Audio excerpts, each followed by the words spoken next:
De Venezuela, muy buenas tardes, queridos amigos, queridas amigas, bienvenidos como siempre en buena hora.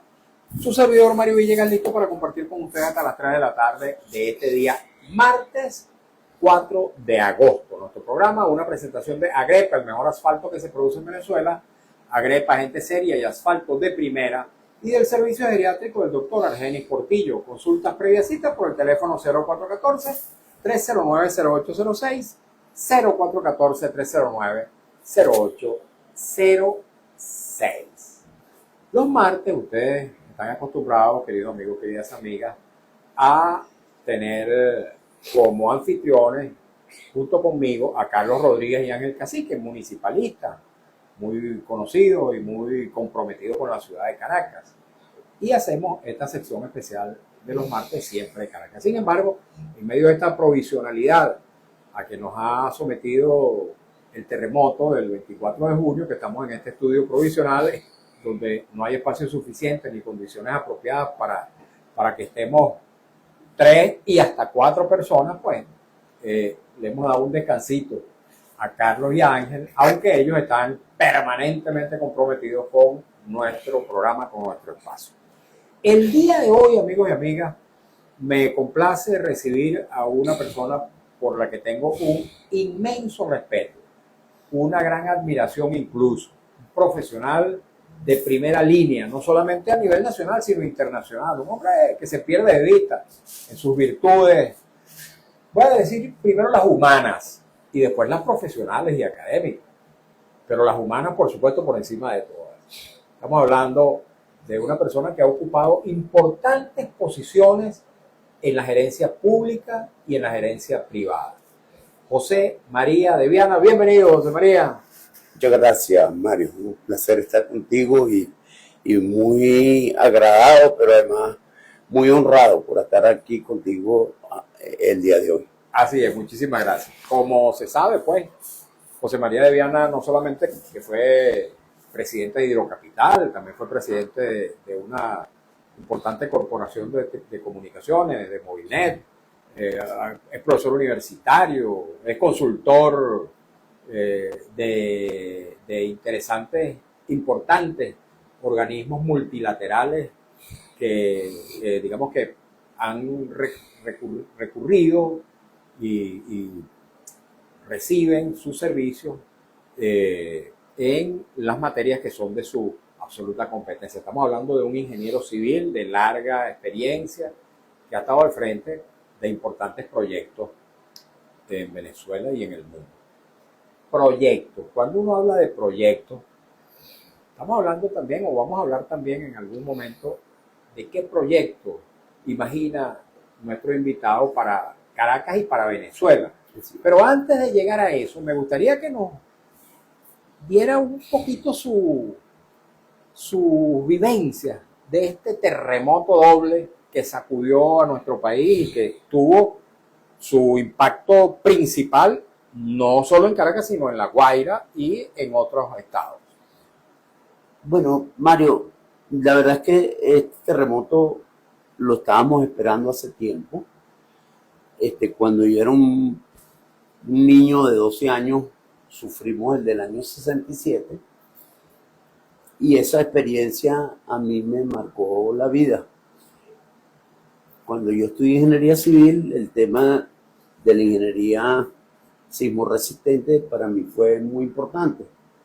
Y bueno, estos eventos tienen un periodo de retorno como de alrededor de los 60 años, nadie sabe cuándo van a llegar, pero sí sabíamos que había pasado suficiente tiempo y los expertos decían que eso significa que hay una acumulación de energía mayor, exacto, entonces debía ocurrir. Sí.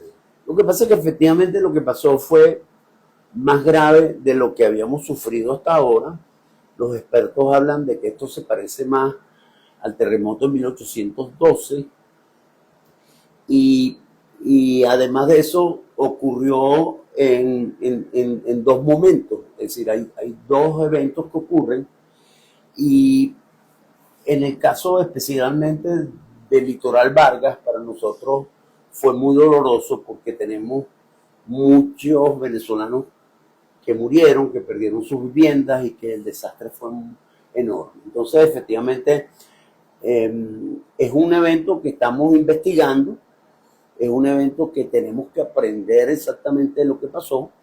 Y bueno, yo vivo aquí en el municipio de Chacao y realmente ahí tenemos 150 metros de aluvión. Eso quiere decir que el edificio se movió con un ritmo muy fuerte. Pues efectivamente. ¿Estabas dentro de tu vivienda? Estaba sí, yo vivo en un piso 2 y yo he pasado por otros terremotos. Entonces al principio era muy valiente, pero a medida que iba pasando el tiempo, te confieso que me fui encomendando al Santísimo, porque yo pensaba que ese día el edificio iba a fallar. Afortunadamente no fue así, pero lo que sí siento es que fue efectivamente un evento muy duro y ha sido muy doloroso para los venezolanos. Así es.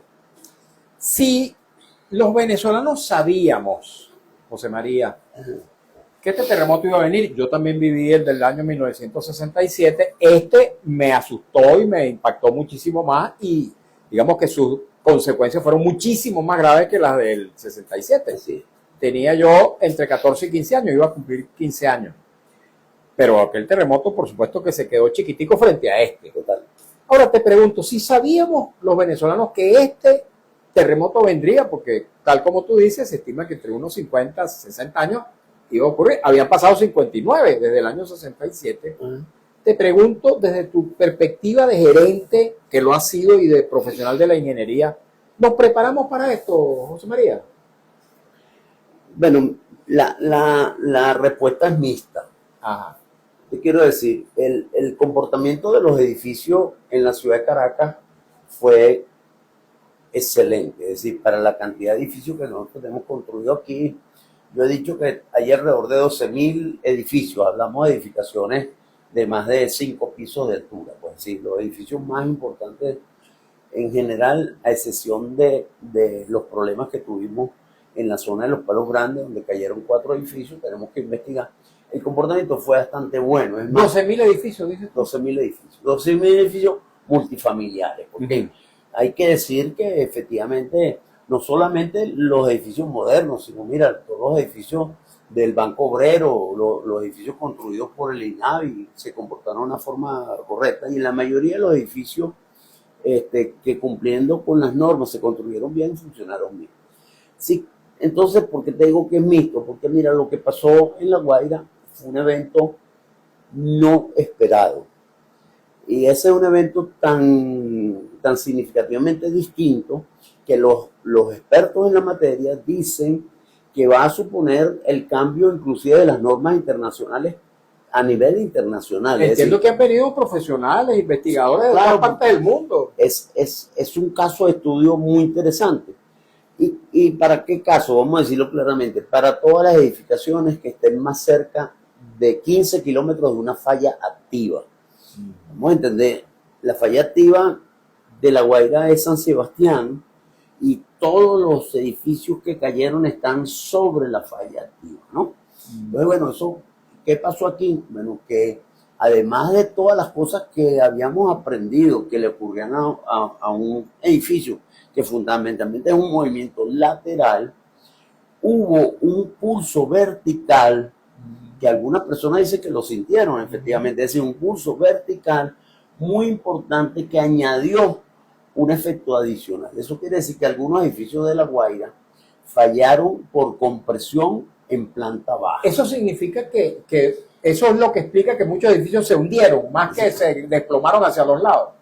Efectivamente, el tema de que se hundieron tiene que ver con el tema de las fundaciones también. Entonces, otro tema que tenemos que verificar es qué calidad tenían los suelos donde estaban fundados, porque qué es lo que ocurre en la zona de Caraballeda. Yo te dije antes que en Chacao, en donde yo vivo, hay 150 metros, y aquí en Los Palos Grandes hay 300. Bueno, en Caraballeda los expertos hablan de 450 y hasta 600 metros en algún sitio. Entonces, es un evento adicional, que es que cuando está un edificio soportado sobre aluviones, la fundación tiene que ser de otra manera. Y eso hace que, porque económicamente no resulta adecuados, que en esos sitios normalmente hacemos otro tipo de construcciones donde no vivan personas, donde no tengamos edificios, y si se construyen edificios, son edificios muy especiales. Aquí hay que decir que los edificios de Parque Central no les pasó nada. Entonces, vamos a entender, la ingeniería nos permite vivir con la naturaleza protegiendo a las personas. Aquí en esta ocasión, los ingenieros estamos aprendiendo algo nuevo. Es más, estamos aprendiendo que lo que nos pasó a nosotros pasó parecido en Italia, en un terremoto que se llama el de L'Aquila, y en un terremoto que ocurrió en Taipei. Por eso tú estás diciendo, porque este es un fenómeno que a nivel mundial va a ser estudiado y muy estudiado. ¿Por qué? Bueno, porque la cantidad de destrucción fue muy importante. Y como el diablo existe, era un día feriado. Es decir, a lo mejor eso ocurre en otros momentos que la gente no está en su casa y tenemos menos víctimas. Pero en 1812 era un Jueves Santo y la gente estaba en las iglesias. La gente murió porque estaba en las iglesias, porque las iglesias se cayeron. Entonces, bueno, darle gracias a Dios los que sobrevivimos, y ahora nos toca curar esa herida. Es decir, lo más interesante ahora es que depende cómo lo hagamos, Mario. Nosotros vamos a curar esa profunda herida, ese profundo dolor, ese profundo luto que nos ocurrió, porque los países, cuando tienen un problema tan serio, tienen necesidad de superarlo. Así como cuando uno tiene un luto, que una persona muy querida se le fue, uno tiene que sobreponerse y hacer que su vida sea más valiosa.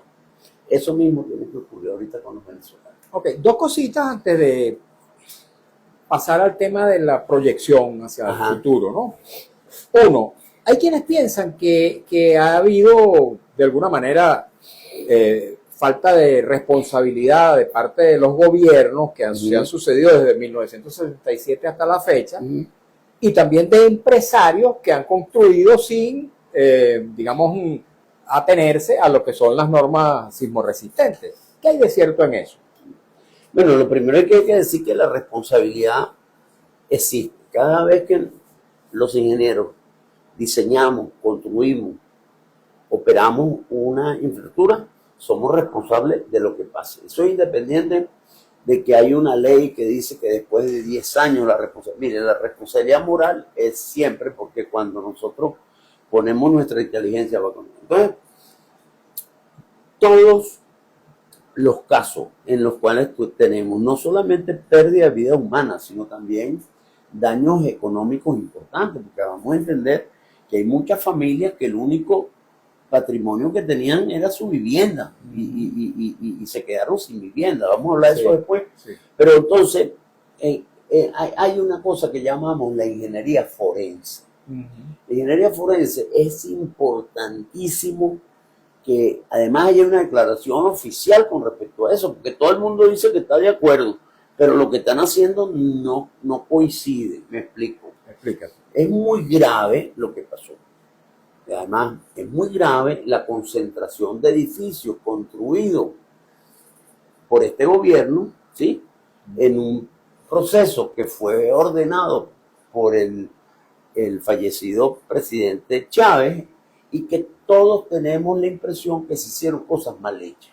Ahora resulta que un grupo muy importante de esos edificios cayeron, y hay un número importante de las víctimas que corresponden a esos edificios. Porque fíjate que no nos gusta nada como lo están diciendo. Porque dicen, es que los edificios de la Misión Vivienda son menos que los de los privados. Claro, cuentan 194 edificios y los de la Misión Vivienda son menos. Pero es que no depende del número de edificios, depende del número de personas que estaban dentro. Se cayeron edificios que tienen 96 apartamentos. Y ese era un día feriado y las personas estaban en su casa. Entonces eso quiere decir que el número de personas que murieron en un conjunto de edificios cercanos, construidos en un momento dado, no sé qué, oye, hay que despejar totalmente la duda de que si hay algo malo, lo averigüemos, porque los deudos de los que murieron necesitan esa satisfacción. Y esa ingeniería forense no está desplegándose, no se está realizando. Bueno, lo que pasa es que, mire, cuando hay un caso difícil, uno tiene que buscar un médico especial. Ajá. Entonces, en la tradición médica, cuando hay posibilidad de conflicto de intereses, usted tiene que buscar a un médico que no sea de la familia. Si usted tiene la posibilidad de que el que está enfermo es su hermano, es su papá, es su mamá, le recomienda, mira, si usted es médico, no lo haga usted. ¿Por qué? Bueno, porque nos interesa saber lo que pasó. ¿Para qué? Para que cuando lo volvamos a construir un nuevo Vargas, unas nuevas organizaciones que vamos a construir, tenemos que hacerlo bien hecho. Entonces no nos puede quedar ninguno la duda de que la investigación se hizo mal. Entonces, ¿qué quiero decir yo con el médico especial? Bueno, que si el paciente es familia del médico, a lo mejor el médico no tiene la claridad científica para hacer lo que se tiene que hacer. Entonces, ¿qué es lo que es? Miren, no lo estoy inventando yo, esa es la práctica mundial cuando pasa una cosa de esta. Cuando pasa un caso de esto, usted tiene que buscar a los expertos. Usted tiene que buscar a la Universidad Central de Venezuela, ¿verdad? Que tiene el INME, que es un instituto de suficiente autoridad técnica. Y tiene que decir, el gobierno encomienda al INME de la Universidad Central, que es una institución que respetamos todos, y que tiene altísimo nivel respectivo internacional, le vamos a encomendar una contratación. No es que lo va a hacer, no, eso requiere una contratación suficientemente seria para que diagnostiquen lo que pasó en los edificios que hicimos nosotros. Porque la gente lo que está suponiendo, Mario, bueno, es que tenemos razones para pensar mal, ¿no? La gente lo que está pensando es que el señor Farruko Sesto, que fue que dirigió esa obra, que pareciera que tiene cosas mal hechas, pareciera. A lo mejor investigamos y decimos, Farruko Sesto es un santo. Y aquí no se equivocó. Qué bueno que fuera así. Mire, pero si usted no lo hace de la forma que le estoy diciendo y se busca un médico respetado por todos nosotros, que estamos seguros, estoy hablando de la Universidad Central, porque muchos de los funcionarios que están en gobierno se formaron allá. Entonces, nosotros estaríamos, mire, yo estoy convencido que todo el país aplaudiría eso. Ahora, si usted me dice que eso lo está haciendo la comisión presidencial, donde hay funcionarios y donde no sé qué, y son empleados, bueno, los empleados le tienen miedo a los jefes. Sí. Entonces, si descubren algo maluco, van a tratar de taparlo. Entonces, mire, pero es que además no podemos dejar que eso pase, porque tenemos que salir de esta herida limpios todos. Es decir, que nadie crea. Mira, y con los privados te quiero decir lo mismo. Con los privados hay que investigarlo.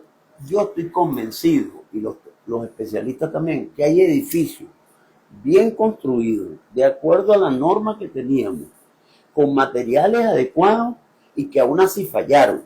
Esa investigación de los edificios privados también debe encomendársela a la UCB, a tu juicio. A la UCB y a consultores internacionales también, porque resulta que, mire, es que cualquier de esos edificios significa la pérdida de un patrimonio muy importante.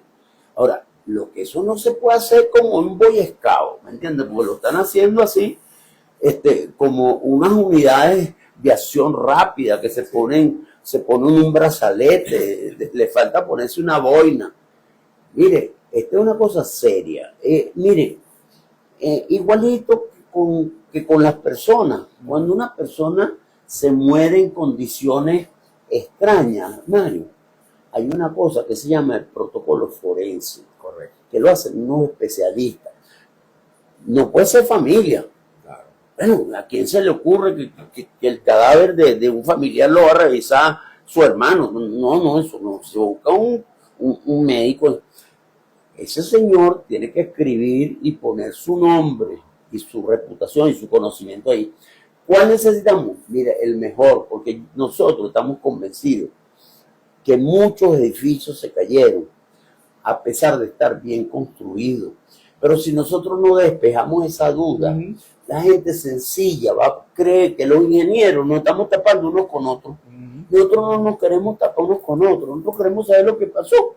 Porque los próximos edificios que se construyan en Vargas tienen que ser a prueba de superar cualquier sismo como este. Y eso es posible. Ok, tenemos que hacer una pausa. Sí. Estamos conversando con José María de Viana, ingeniero civil, consultor internacional, profesor universitario, expresidente de Hidrocapital, también de Movilnet, y, bueno, una gran figura de la ciencia venezolana y de la ingeniería especialmente.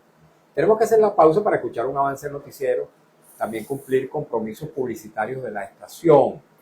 Al regreso, quisiera también hacer una pregunta. Antes de pasar al tema del futuro y de la reconstrucción, quisiera preguntarte, José María, acerca del papel del ciudadano. Si los ciudadanos estuvimos a la altura del riesgo al que estábamos sometidos, pero ya vamos a hablar de eso. Pausa, queridos amigos, queridas amigas, y enseguida estamos de vuelta en buena hora. Aquí continuamos un rato más, José María. Cuéntanos, ¿cómo viviste el terremoto? Rapidito, en tu experiencia personal y familiar. Mira, estaba en la casa la abuela, la madre de mi esposa, estaba un hijo mío y estaba yo. Y como siempre, hacemos el papel, tú sabes, de introducir la calma, ¿no? Quédense todo el mundo tranquilo, no salgan corriendo por las escaleras, porque uno sabe que las escaleras son peligrosas porque caen escombros. No nos caímos al suelo, que en otros apartamentos ocurrió eso. Y bueno, después mi esposa y la hija llegaron posteriormente y la impresión de ellos desde la calle es que el edificio está destruido, porque resulta que el edificio nuestro, cuyas estructuras funcionaron muy bien. ¿De cuántos pisos? El edificio nuestro es de 6 pisos. Es pequeño. Es pequeño, pero se movió muy duro, porque es lo que estamos diciendo. A todas las cosas que yo estoy diciendo, se agrega que cuando hay depósitos aluviales, se amplifica. Aquí mismo donde estamos, sí, hay mucho sedimento y efectivamente este edificio fue estremecido en mayor medida. Tú dices, bueno, ¿y cómo es posible? Si tú te fijas, todos los edificios que están al sur del Guaire se comportaron mejor. Sí. Inclusive hay algunos que no les pasó nada. Y la razón es muy sencilla. Aquí en el norte, donde está San Bernardino, es donde ocurrieron más deposiciones. Y un lugar adicional que es el Paraíso, que siempre sí, nosotros, porque ahí venía fundamentalmente del Valle de la Vega. Sí. Entonces, efectivamente, ahí hay una parte importante y ahí también cayeron algunos edificios. Pero bueno, muy asustado, muy asustado. Yo lo que extrañé mucho fue que había muy poca y mala información. Sí. Por ejemplo, Funvici esa noche no funcionó para nada. Yo me metí varias veces en la página de Funvici buscando información, cero. Pero que el recuerdo nuestro de niños del terremoto del 67 era la transparencia de la información. Yo todavía recuerdo el nombre de los edificios que se cayeron. Porque, y dónde los aprendí, yo no había internet, era de la televisión. Entonces, claro, yo esa noche, ¿cómo es posible que nosotros esa misma noche no tuviésemos un boletín oficial? Primero, para tranquilizar. Segundo, para decir que estamos en luto. Tercero, para pedir ayuda. Yo, de verdad que uno sigue creyendo que las cosas pueden ocurrir. Yo tenía la seguridad de que esa noche nos iban a llamar. Nos iban a llamar a varios. ¿Y te llamaron? No, pues no me llamaron. Pero bueno, uno sigue. ¿Por qué? Bueno, porque resulta que los que hemos vivido desastres, sí, es decir, yo no solamente en esos trabajos que yo tuve, yo viví varias experiencias de desastres muy importantes.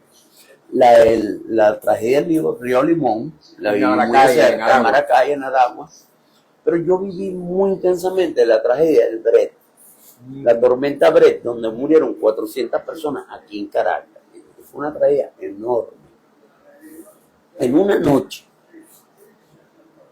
Y por cierto, esa noche la compartí con Aristóbulo Usturiz, que era alcalde, y con el comandante de bomberos de Federal, que en aquel momento era una institución, que era el comandante Sánchez Vega, Pepe Sánchez Vega. Esa noche nosotros sabíamos que venía una lluvia, nos juntamos en el cuartel de bomberos y pasamos, nosotros pensamos que la lluvia iba a irse para el litoral, entró aquí. Entonces, ¿qué es lo que pasa? Bueno, y después la del 99 ya yo no estaba en gobierno, pero estaba en Movilnet. Entonces la vivimos muy de cerca, porque una de las cosas más importantes en la tragedia son las comunicaciones. Entonces, claro, esa noche había que hacer algunas cosas que nosotros aprendimos para tratar de rescatar víctimas. Y eso yo lo tenía como, está muy claro en mi mente. Y es posible que un muchacho de estos que está ahorita en este gobierno no lo sepa, pero no le cuesta nada preguntar. Mira, lo más importante que yo lamento que no hayamos hecho es restituir las comunicaciones de Internet. Ahora que tenemos tecnología satelital, la hemos podido restituir esa noche con 200 antenas, una por cada edificio que se cayó. ¿Por qué? Porque lo que yo recuerdo de otros casos es que hay víctimas dentro del edificio. Sí, que se pueden comunicar vía celular. Claro, pero resulta que las comunicaciones móviles en La Guaira se perdieron. Sí. Porque se cayeron en los edificios. Pero hace 10 años no, pero es que hoy usted ha podido tener suficientes antenas de Starlink en cada edificio y haber creado una red de comunicación para que la gente sintiera compañía. Es más, es posible que alguna de esas personas no podía sobrevivir, pero era suficiente con darles comunicación, con darles voz, porque todos ellos tenían un celular al lado. ¿Por qué no se hizo nada de eso? Bueno, porque, mire, yo lo estoy diciendo no mirando para atrás, sino mirando para adelante. Porque la experiencia no se improvisa, no cuesta nada preguntar. Y los muchachos que no tenían la experiencia no sabían.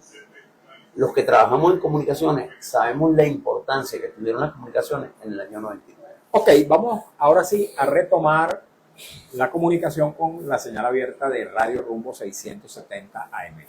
Me permito darle en este momento el teléfono del geriatra Argenis Portillo, siempre lo hago, hay que tener ese número guardadito porque puede serle útil. 0414-309-0806, 0414-309-0806, médico geriatra de larga trayectoria, también médico intensivista. Consulta en la esquina de la Cibarra en la avenida Urdaneta, también en el anexo del Hospital de Clínicas Caracas en San Bernardino y servicio domiciliario para aquellos casos en que el paciente lo requiera. 0414-309-0806, el geriatra de Radio Rumbo, lo recomiendo ampliamente.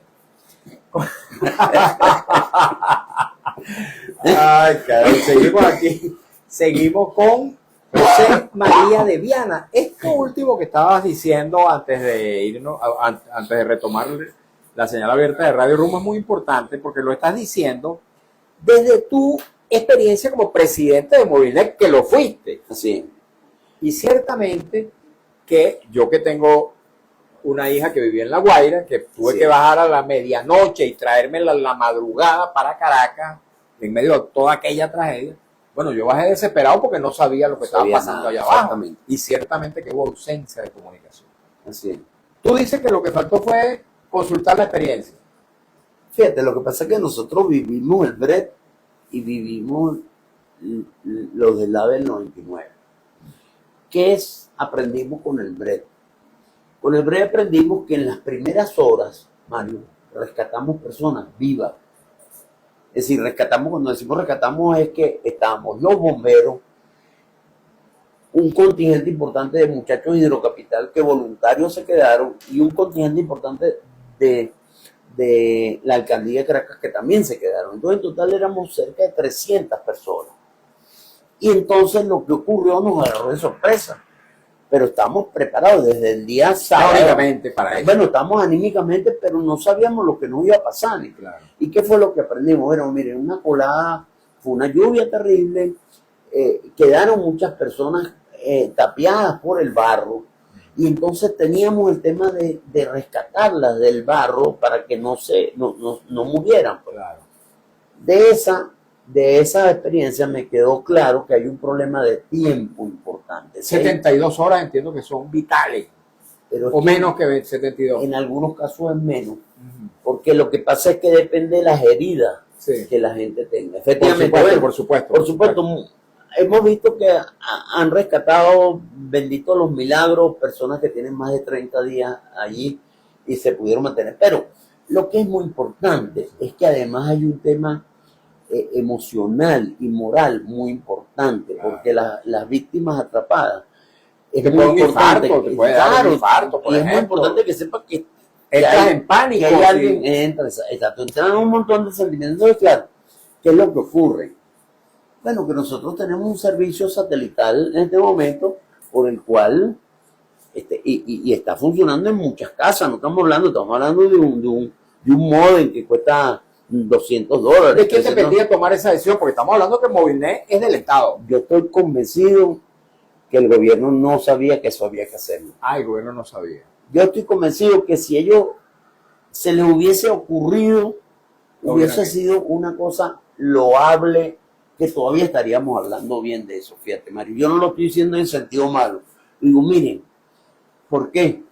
Porque era muy fácil preguntar, Sí. porque el WhatsApp no tiene frontera, porque todo el mundo, mira, a mí me llama un montón de gente para preguntarme de todo, y mi obligación como profesor, como maestro, es entregar toda la información que yo tenga. Yo pensaba, bueno, no se les ocurrió, porque mira, en todo edificio caído, donde no había comunicaciones, el haber creado una zona Wi-Fi, que la gente se pudiera comunicar, que las familias pudieran comunicarse. Mira, ¿qué fue lo que ocurrió después? Que cuando llegaron los topos, la Sí. forma de identificar víctimas era con sonido. Sí, es verdad. Pero mira, porque es que además la batería del celular se gasta. Sí. Entonces, ese sentido, yo lo que quiero transmitir aquí, que es muy importante para el futuro.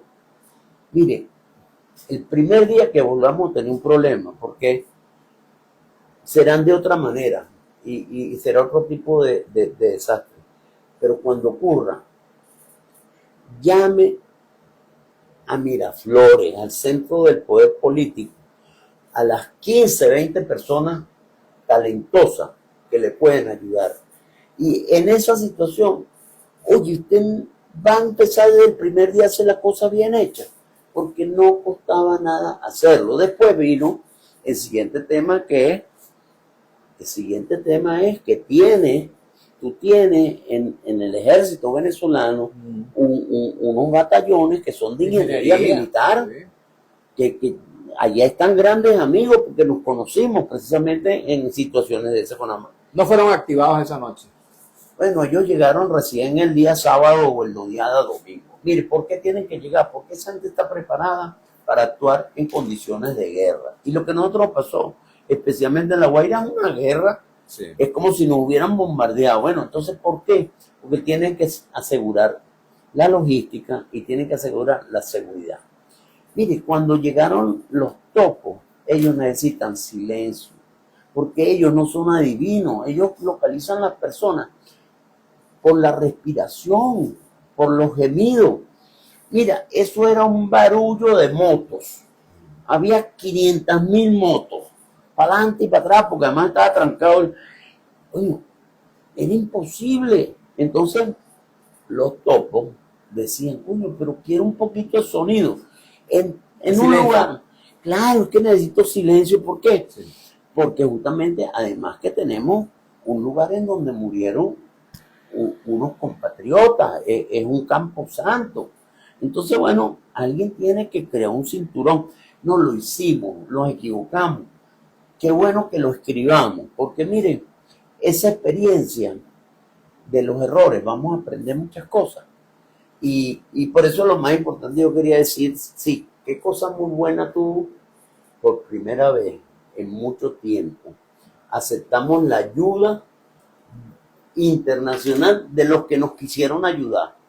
Mire, aquí estuvieron los israelitas, que no tienen relaciones con nosotros. Sí. Aquí estuvieron los salvadoreños, aquí estuvieron representantes de los países del mundo que no son diplomáticamente amigos nuestros, Sí. todos son hermanos nuestros porque nosotros no tenemos problemas con absolutamente ningún país del mundo. Pero qué bueno que no hubo eso y podemos decir que hay algunos grupos, los salvadoreños vinieron más de 200 personas y se quedaron aquí. Es decir, un gesto muy importante que digamos, la solidaridad de los venezolanos entre nosotros.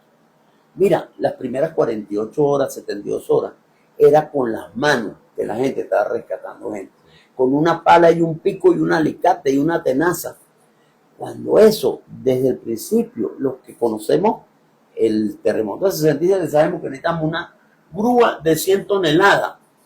Bueno, todavía no han llegado suficientes grúas para levantar las placas que tenemos que levantar. Sí. Mira, antes de irnos al tema Del futuro, de la reconstrucción, había una pregunta que te quería hacer en cuanto al papel del ciudadano en la preparación o en su contribución para evitar los riesgos. Por ejemplo, fuiste presidente de Hidrocapital, ¿verdad? Muy importante. Un tema que yo, por cierto, lo comentaba esta mañana con alguien. El problema del agua. El problema del agua en Caracas y en Venezuela en general ha hecho que mucha gente tenga que tener tanques en sus residencias, en sus apartamentos, y seguramente eso contribuyó también a que muchas edificaciones tuvieran que soportar un peso de un montón de toneladas adicionales para el proyecto inicial, ¿verdad? Eso contribuyó ciertamente. ¿Cómo resolver ese problema, José María? Bueno, lo tenemos que resolver poniendo a funcionar el acueducto bien. Esa es la primera cosa. Sí. La gente trata de sobrevivir en esta situación y ha pasado demasiados años sufriendo mucho con el agua. Entonces, el problema no es solamente el peso, sino que cuando el peso está en los pisos superiores, eso genera un momento que en algunos casos termina siendo suficiente para tumbar un edificio. ¿Me explico? Es decir, un punto de no retorno, que no puede... Claro, porque eso es claro, como una aceleración horizontal. Correcto. Si usted arriba, en el punto más alto, tiene un tanque de agua que son varias toneladas, eso va a mover el edificio mucho más. Entonces, las normas del 67 prohibieron los tanques arriba. Que los hay en muchos edificios. Claro, y hasta piscinas, hay gente, bueno, es que hay gente que, o hay gente que no ha respetado la norma, no sé qué, pero cuando uno sabe, a nadie le gusta hacer una cosa para hacerse daño a sí mismo, ¿verdad? Claro. Bueno, lo que sí es muy importante es que no es recomendable. Ahora, eso significa que usted tiene que tener un tanque subterráneo, que es como la norma nuestra lo permite, y tener un sistema de bombeo que le sube el agua arriba. ¿Qué problema adicional tenemos? Bueno, que la mayoría de los edificios en Caracas, como el acueducto se ha convertido en una cosa terrible, le dan agua a la gente unas horas. Entonces la gente dice, bueno, pero yo me tengo que bañar no a las horas que me ponen el agua, sino a la hora que me toca salir para la calle. Cuando regreso del trabajo, por ejemplo. Cuando regreso del trabajo. Entonces la gente, lo que quiero decir, que el mal servicio de agua, el mal servicio del acueducto, indujo a que las personas, mira, allá abajo, en la urbanización de la playa de Los Cocos en Macuto, estaban recibiendo agua una vez al mes, una vez al mes. Y entonces, después la gente critica, bueno, que tenían unos tanques, pero no digo unos tanques, ¿cómo esa gente puede vivir recibiendo agua una vez al mes? Entonces, claro, hay personas que algunos no conocen, como yo soy testigo de excepción, porque yo conozco ese acueducto bien. Mire, ese acueducto tenía servicio 24 horas al día, por Dios, si usted lo hace bien. Lo que pasa es que el sufrimiento, la gente termina aguantándolo, llega un momento que inclusive la gente piensa, ¿será que esto no tiene solución? Mire, lo más importante es que ahora tenemos que decir, sí tiene solución, porque ahora tenemos un compromiso con la gente que vive en Vargas, de que la nueva ciudad que vamos a construir sea una ciudad extraordinariamente confortable. Porque te quiero decir algo, lo que yo he hablado con los vecinos de esas urbanizaciones es que vivir en esos edificios terminó siendo un purgatorio. ¿Por qué? Porque había filtraciones de aguas negras, porque había filtraciones de aguas blancas, porque no funcionaban los servicios. Entonces, mire, ¿Se refiere a los edificios de esos? OPP, sí, que además le dejaron un nombre para que recordáramos una cosa fea, que es que los hicieron chapeando. Es decir, lo hicieron, miren, eso es la oficina de la presidencia de la República. El presidente no se puede meter a construir edificios, ¿vale? Si es que, mire, los humanos somos imperfectos, cometemos errores. ¿Y usted sabe cómo nosotros evitamos los errores? Yo te controlo a ti, tú me controlas a mí. Entonces, mire, cuando nosotros vamos a hacer un edificio, Mario, alguien tiene que proyectarlo. Si hay complejo, tiene que proyectarlo un estructural y tiene que proyectarlo un ingeniero de fundación. Y esos señores tienen que firmar diciendo que ellos son responsables de eso que hicieron. Pero después cuando vamos a construir, hay que hacer un estudio de suelo, tiene que firmarlo un señor que dice, yo perforé aquí, porque ya queda, y después que eso, tal, entonces después se hace un proyecto que tiene que pasar por la ingeniería municipal. Imagínate tú, ¿qué ingeniero municipal iba a supervisar a la oficina del presidente? Pues no, el ingeniero municipal de La Guaira, el señor estaba asustado. A lo mejor ni lo dejaron entrar al perímetro de la construcción. Yo estoy convencido que lo chapearon. Muy malo de su parte, porque uno en Venezuela no se deja chapear. ¿Por qué? Porque al final, ahorita se estamos preguntando quién es el ingeniero municipal, pues tiene responsabilidad. Pero es que después, cuando vamos a construir, hay un ingeniero residente, hay un ingeniero inspector. Mire, si usted dice que esos edificios que controló ahí por instrucción del presidente, el presidente no puede, porque él no tiene la infusión divina de la perfección. El presidente Chávez tenía muchas virtudes, oígale, pero se equivocaba. Ahora resulta que los edificios que se construyeron de la oficina de proyectos especiales de la presidencia, en su mayoría se cayeron 16 edificios, pero el resto están dañados. Y en otro lugar que hicieron otro capricho del presidente, porque el presidente era caprichoso y los cigüí que tenía alrededor lo que hacían era aplaudir. Él dijo que quería hacer en el estacionamiento del aeropuerto, que es un área de expansión del aeropuerto de Maiquetía, que es una joya geográfica para América Latina, se les ocurrió montar casa.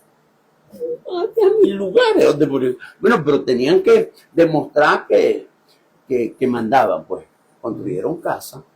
Se les ocurrió que esas casas no las podían construir los venezolanitos, sino se buscaron una compañía turca, exótico, ¿no? Se han podido una de Nepal, pero se buscaron una turca, y ese señor turco vino aquí a echárselas, bueno, como que el presidente es amigo mío.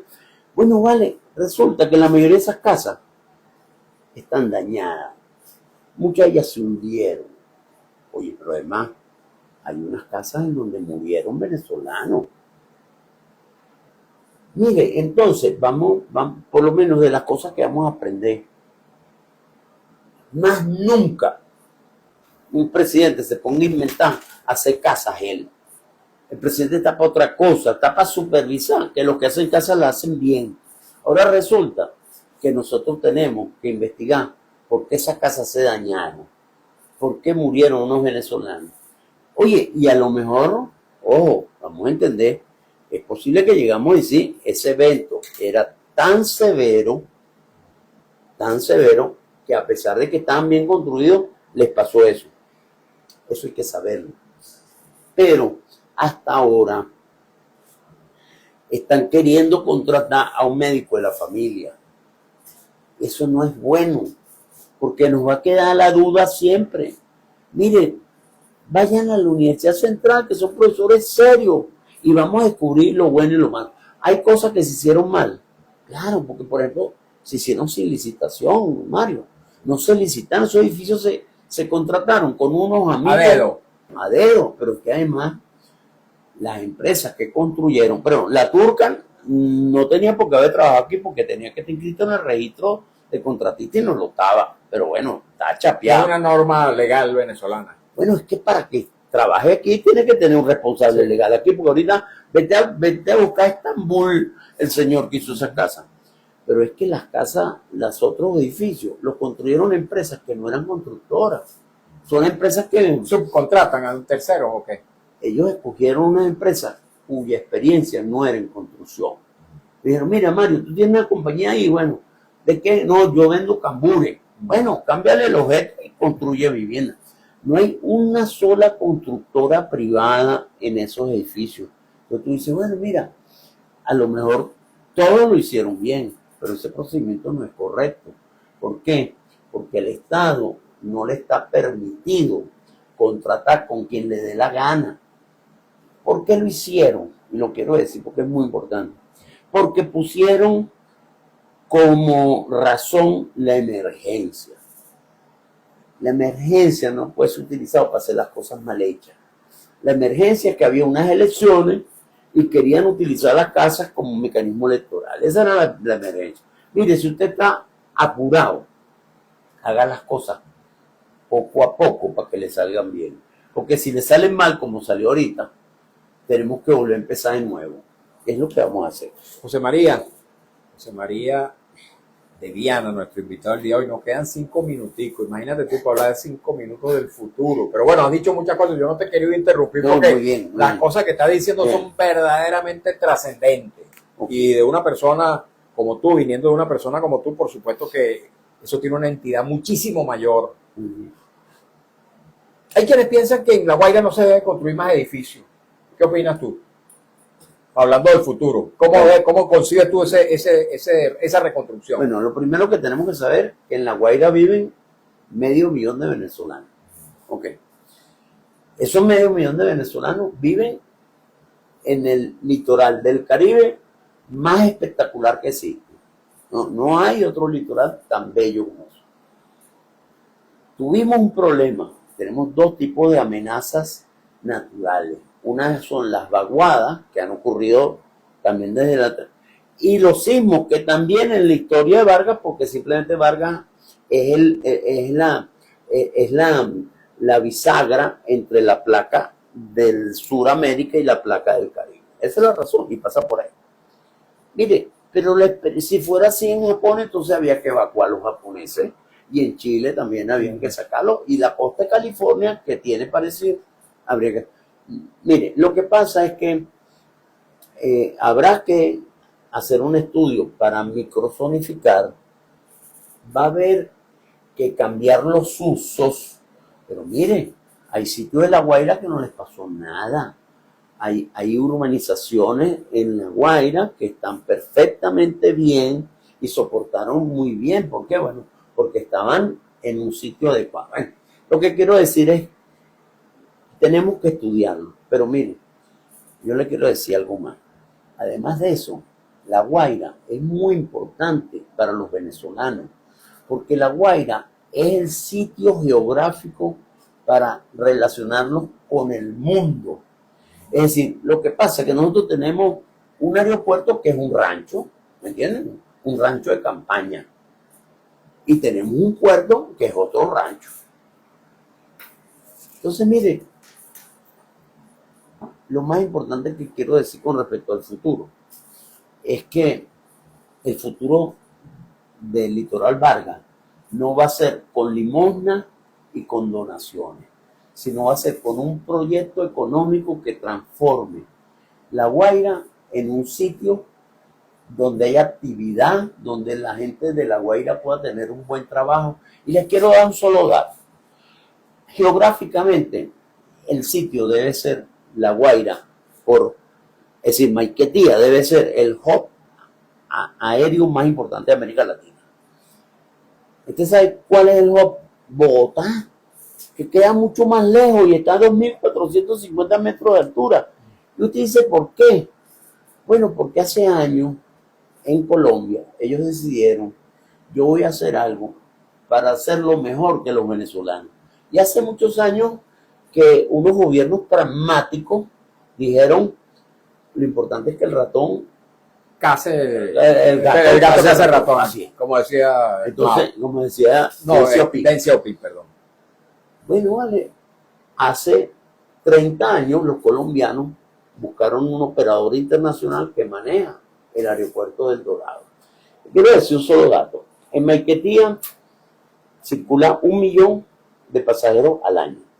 En Colombia, en Bogotá, circulan 45 millones al año. Al año. Claro.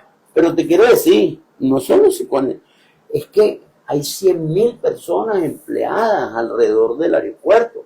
Si el aeropuerto de Maiquetía fuese lo que tiene que ser, en una Guaira bien ordenada, no habría gente en la Guaira desempleada ni empleado en esos puestos de gobierno que lo que le dan es una bolsa una vez al mes, sino que tendría un trabajo como es, porque habría pilotos de avión, habría mecánicos, no sé qué. Mira, la mejor noticia que se le puede dar a tanto sufrimiento de nuestros hermanos en La Guaira es que hay un proyecto económico para convertir La Guaira no solamente en un polo turístico, que eso es por descontado, sino también en un hub, no solamente aéreo, sino también marítimo, para que sea la puerta de entrada. ¿Ese proyecto existe o hay que crearlo?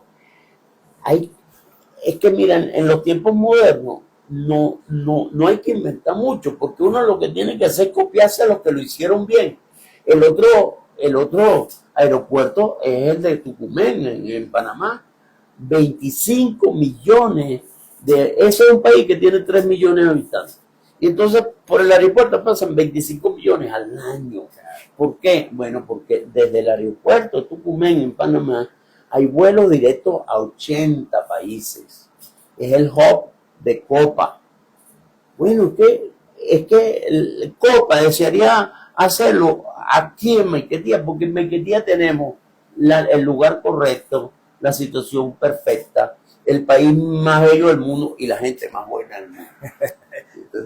José María, agradecidísimo.